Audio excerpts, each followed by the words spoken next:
Welcome back, everybody, for another deep dive. And today we're going to be looking at Bluesky versus X. Oh, I yeah. mean, everybody's talking about this, and we've got some really interesting articles you sent over that I think kind of capture all the buzz and honestly all the shade that's being thrown around. Mm-hmm.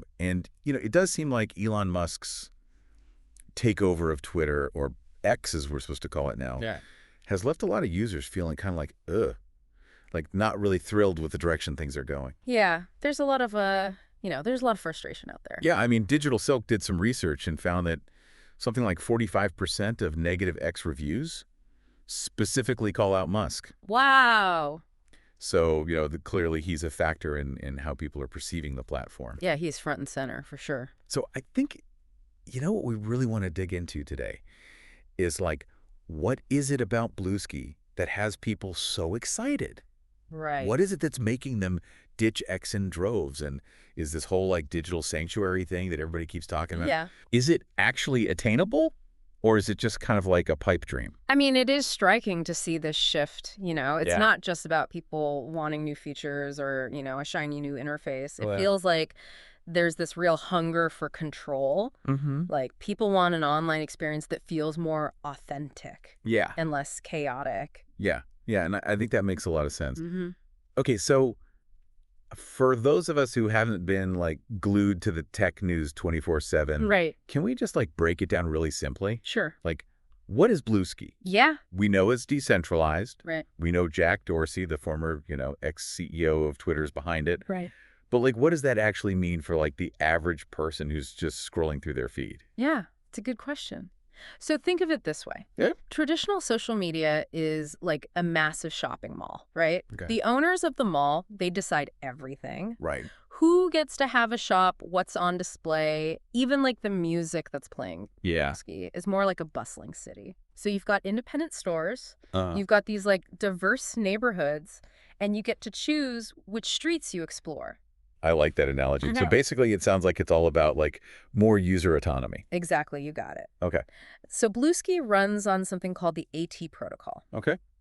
And you can think of that as kind of like open source building blocks for social media. Okay. Uh-huh. So that means that you decide how your data is stored, who you connect with, what content you see in your feed. Wow. It's a completely customizable experience, which is very different from, what you get on X. Yeah, that is a pretty stark contrast. Yeah. And we see this playing out. I mean, one of the users that you highlighted, Julie Thompson Dredge, she's a PR pro. Mm-hmm. And she was talking about how much she loves that Bluesky lets her make these targeted connections. Right. Without being bombarded by ads or like what she called angry views. Yeah, she had a really interesting point about those starter packs. Oh, yeah. Tell me about those two. On Bluesky, which help you find communities and people who share your interests Oh, cool. very quickly. So it sort of like helps you curate your experience from the get-go.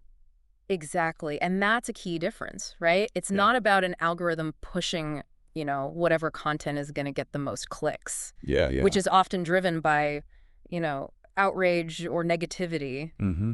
Bluesky gives you the tools to actually shape your own online experience. Yeah. And I think that's really compelling for a lot of people, especially given all the frustration with how X's algorithm works. Right, right. Because it can feel very manipulative. Exactly. And it's like you're sort of at the mercy of this like mysterious force that's deciding what you see. Hmm. Okay. So speaking of frustration, let's talk about this whole exodus that's happening. Yeah. It's clearly more than just people, being tired of the same old platform or wanting to try something new. Right. It seems like there are some very real like consequences, particularly for professionals who Mhm. rely on these tools for their work. Oh, yeah, for sure. And one of the users that you highlighted, Sam Cobden, he's a PR executive. Mm-hmm.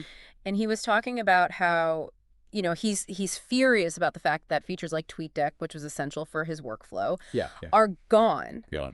And now he's hitting these paywalls for basic tools. Right. And this move towards this paid model is alienating a lot of people Yeah. Yeah. who view these platforms as, necessary for their jobs. And it's not just about the tools themselves, right? Right. Another user, Jenny Grant Rankin, who is a Fulbright specialist, was talking about how she's noticed a shift in the content itself on X. Mm-hmm.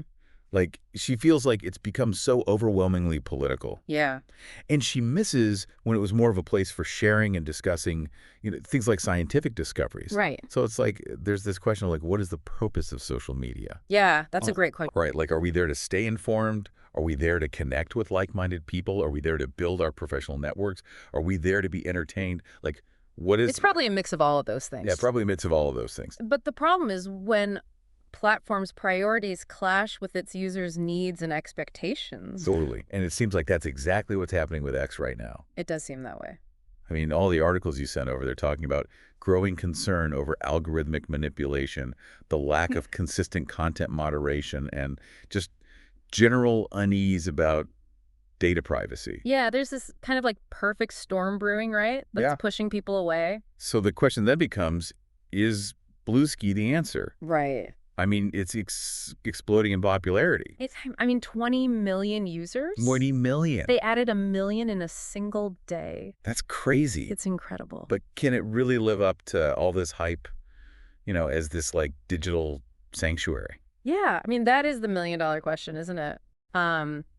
The decentralized nature of Bluesky is a huge draw for a lot of people, but it's not without its challenges. Right. Martin Kleppman, who's a researcher at Cambridge, he warns that simply being decentralized doesn't magically solve issues like misinformation or hate speech. Yeah, that makes sense. It can actually sometimes complicate them. Yeah, because then who's in charge Exactly. of making those decisions? It's a really thorny issue. Yeah. Okay, so it sounds like there's a lot to unpack here. There is. We're going to take a quick break, and then we'll come back and dig into some of these challenges in more detail. Sounds good.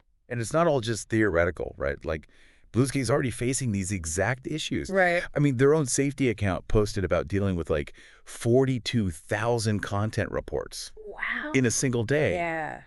Everything from child abuse material to spam. Oh, God. So it's like the very things that people are trying to escape on X Mhm. are starting to pop up on Bluesky too. Yeah, I mean, it really highlights that tension, doesn't it? Between giving users more control, which is great in theory, Right. but then how do you actually moderate content effectively? Yeah, it's like this double-edged sword. It is, how do you create a space that's truly open and decentralized, Yeah. but also protect users from harm? Yeah. It's a tough needle to thread. It is. And then you've got the whole competition thing too. Oh, yeah, for sure. I mean, you can't talk about Bluesky without talking about Meta's Threads, Right. which is a major player. Okay. Obviously, tons of resources behind it. Mm-hmm. And some pretty ambitious plans for the future. Yeah, they're already rolling out custom feeds. Oh, wow. They're working on things like direct messaging. So they're really trying to kind of take on Bluesky at its own game. It seems that way, yeah. So when we look at this whole picture, it's almost like there's this battle for the soul of online connection happening right now. Yeah, I like that. Right? You've got these established giants like X Mm-hmm.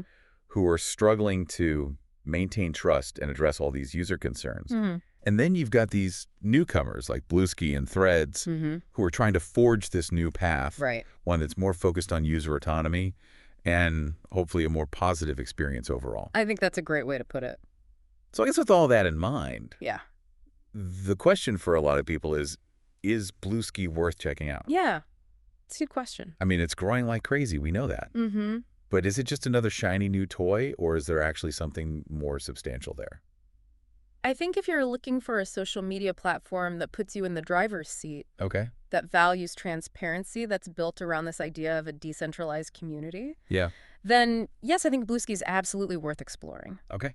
But it's important to go in with realistic expectations. Yeah. Yeah. It's not going to be utopia. It's not going to be utopia. No platform is. Right. And I think, it's clear that people are really craving this kind of alternative, Mhm. like that desire for a different online experience. It's palpable. But the question remains, can it truly be a sanctuary? Right. Can it be this safe haven from all the negativity and the division that we see on so many other platforms? Yeah. Or are those issues just kind of baked into the fabric of social media at this point?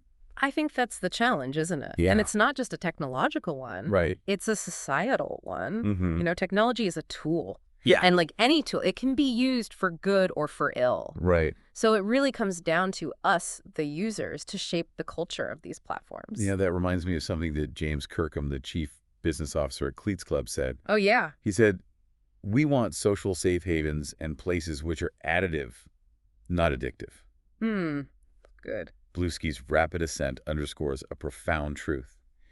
Users are gravitating towards spaces that prioritize authentic connections over algorithm-driven outrage, seeking solace in communities that resonate with their values.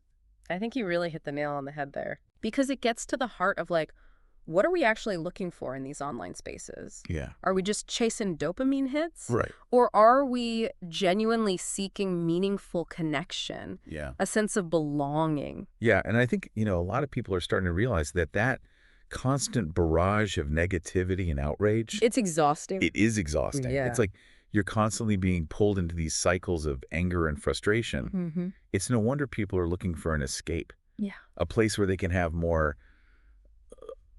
constructive and positive conversations. Right, but let's be realistic here. Okay. No platform is a utopia. Right. There will always be challenges, Yeah. disagreements, even conflict. Yeah. But the key is how those challenges are addressed. Can Bluesky create a culture of respect Yeah. and accountability, Even with this decentralized structure. even with its decentralized structure? Yeah, that's a big question mark. It is. And then there's that whole echo chamber problem too, right? Oh, yeah, for sure. Like with these more niche platforms, Yeah. everybody just agreeing with each other, Right. dissenting voices getting silenced. Yeah, it's a valid concern.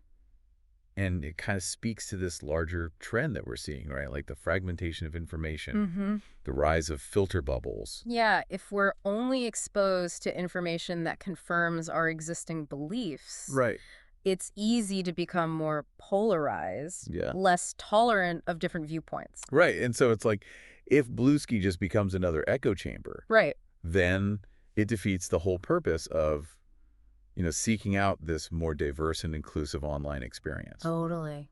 So what can we do about it? Yeah, what can we do about it? How can we ensure that these platforms actually foster genuine connection Right. and bridge divides Instead of just making them worse. instead of making them worse? Yeah, It's a tough question. it is a tough question, and I think it starts with us, the users. Okay. We have to be willing to engage with perspectives that challenge our own. We have to be respectful of others even when we disagree. It's hard.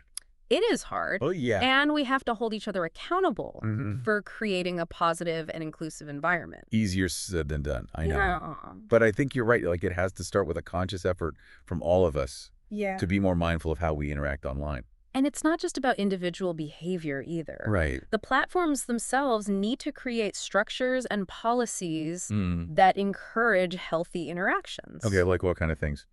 Things like transparent moderation policies, Yeah. clear guidelines for acceptable behavior, Uh-huh. tools that empower users to curate their experience. Okay. It all plays a role. And education too, right? Oh, absolutely. Like helping people understand how these algorithms work, how to spot misinformation, Yeah. how to engage in constructive dialogue. Yes, digital literacy is more important now than ever before. Yeah, I think that's a really good point. So it sounds like there's a lot of work to do, There is. both individually and collectively.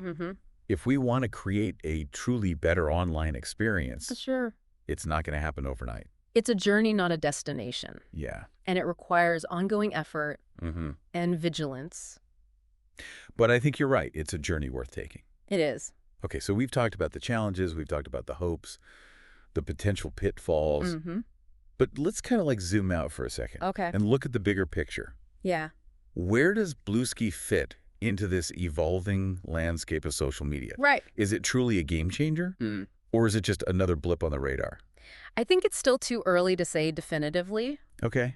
But what is clear is that Bluesky is part of this growing movement towards decentralization and user empowerment. Right. And it's tapping into this very real desire Yeah. for a more authentic and meaningful online experience. Right. Like people are tired of feeling manipulated by algorithms, bombarded with ads, exposed to this constant stream of negativity. Right. They want to connect with like-minded individuals, share their passions, engage in constructive dialogue. Exactly. And it seems like Bluesky, with its focus on customization and community control, Right. is offering like a potential path towards that vision. It is, but as we've discussed, Right. it's not a guaranteed path. Right. There are real challenges to overcome, Yeah. and the competition is fierce. So what does this all mean for, like, you, the listener? Yeah, good question. Like, what should you be paying attention to as this whole social media landscape continues to evolve? Well, first and foremost, Okay. be aware of the choices you're making. Yeah, okay. Which platforms are you using? Ah, How are they shaping your online experience? yeah. Are they aligning with your values and your goals? Right. Don't be afraid to explore new options. Okay. There's a whole world of social media platforms out there, each with its own unique features. Mm. Community culture. Yeah, You might be surprised at what you find. that's true. And be an active participant Okay. in shaping the online world you want to see. Okay. Engage in constructive dialogue. Mm. Support creators you admire. Yeah. Advocate for policies that promote a more ethical and inclusive digital space. Wow. I like that. Your voice matters. It does. It really does. Okay, that's a lot to take in. It is. But I think it's important to remember that we're not just passive consumers of social media. Right. We have the power to influence its direction, Absolutely. to shape its future. The future of online connection is in our hands. Ooh, I like that. Let's choose wisely. Okay, so we've covered a lot of ground here. We have. But I want to circle back to that quote from James Kirkham that really stuck with me. Okay. He talked about distinct tribes flourishing in tailored environments. Yeah, it's an interesting idea. It's a fascinating idea, but it also raises some questions for me. I'm intrigued. What stood out to you about that quote? Well, on the one hand, it's appealing to imagine this world where people can, easily find their communities, Right. connect with others who share their interests and values. Mm-hmm. But on the other hand, I can't help but wonder if that could lead to even more fragmentation Yeah. and division. Right. Like, could it create a world where we're all just living in our own little echo chambers, Right. completely isolated from anyone who thinks differently than us? That's the paradox of customization in niche communities, isn't it? Yeah. On the one hand, they offer this promise of a more personalized and satisfying experience, Right. but they also carry the risk of reinforcing existing biases and limiting exposure to diverse perspectives. And that brings us right back to that fundamental question that we've been kind of wrestling with this whole time. Yeah. Can online platforms genuinely foster connection and bridge divides? Right. Or are they inherently designed to amplify our differences and drive us further apart? It's a complex question It is. with no easy answers, Yeah. but I think it's a question worth wrestling with. Absolutely. And I think it's a question that you, our listener, should be considering as you navigate this, ever-evolving digital landscape. For sure. So as we wrap up this deep dive, let's shift our focus to the future for a second. Okay. What does the rise of Bluesky and platforms like it tell us about the direction social media is heading? Are we on the cusp of a paradigm shift? A move away from the algorithm-driven outrage that has come to define platforms like X? Right. Or are these just temporary trends that will eventually be absorbed by the existing giants? Those are the million-dollar questions that are Yeah. keeping so many of us up at night. I know, right? The optimist in me Okay. hopes that this signals a real shift Okay. toward a more user-centric, values-driven social media experience. Okay, I like that. One where individuals have more agency, Yeah. communities can actually self-govern, and algorithms help us connect rather than just hijack our attention spans. Right. So there's hope? There's hope. But you mentioned earlier that the competition is fierce. It is. So what are some of the make-or-break factors that will determine whether Bluesky or any of these emerging platforms Yeah.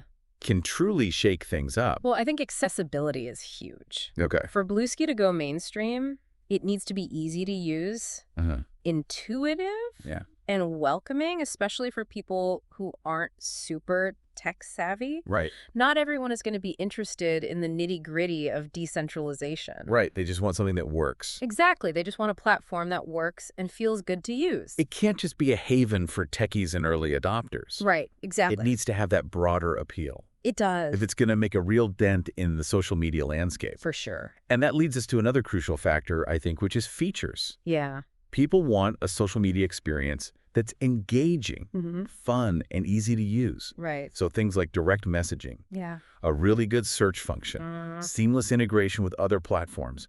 These are all things that Bluesky needs to nail Yeah. if it wants to be successful long term. And we can't forget about safety and moderation. Oh, absolutely not. As we saw earlier, even decentralized platforms are vulnerable to all the same issues. Right. Misinformation, hate speech, harassment. All of it. So Bluesky needs to find a way to balance that user autonomy with effective content moderation. That's probably the biggest challenge Yeah. for any platform that prioritizes decentralization. All right. It's a constant balancing act. Mhm. There's no magic solution, Right. but finding a way to foster a safe and inclusive environment Yeah. without resorting to heavy-handed censorship. Right. That's going to be crucial for Bluesky to gain legitimacy Yeah. and last over time. So it sounds like Bluesky's success really hinges on a lot of things. It does. User experience, features, safety, moderation. Mm-hmm. But there's one more piece of the puzzle that I'd love to touch on before we wrap up. Okay. And that's the role of influencers and those sort of first-wave adopters. Mm-hmm. Ah, yes. The tastemakers of the digital world. Exactly. They can absolutely influence how a new platform is perceived Yeah. and how quickly it catches on. Hmm. If Bluesky can attract a critical mass of influential users Yeah. who truly believe in its mission, Right. it could create a ripple effect Yeah. and pull in a much larger audience. Like that cool kid factor. Exactly. We've seen some big names making the jump already. We have. But it'll be interesting to see if that momentum keeps building. Yeah, it'll be fascinating to watch. And it's not just about celebrities or people with huge followings. Right. It's about finding those thought leaders, Mm-hmm. the community builders, Yeah. the everyday users who are genuinely excited about Bluesky's potential Right. to create a more positive and empowering online experience. They're the ones who can really spread the word. Yeah. And build those vibrant communities. Okay.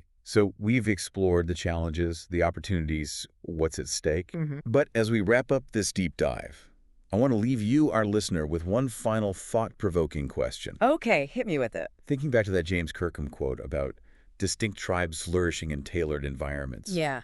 It makes me wonder if this vision of a decentralized, more fragmented social media landscape does become reality. Uh-huh. What does that mean for our sense of shared community? Right. Will we still be able to have those meaningful conversations across our differences?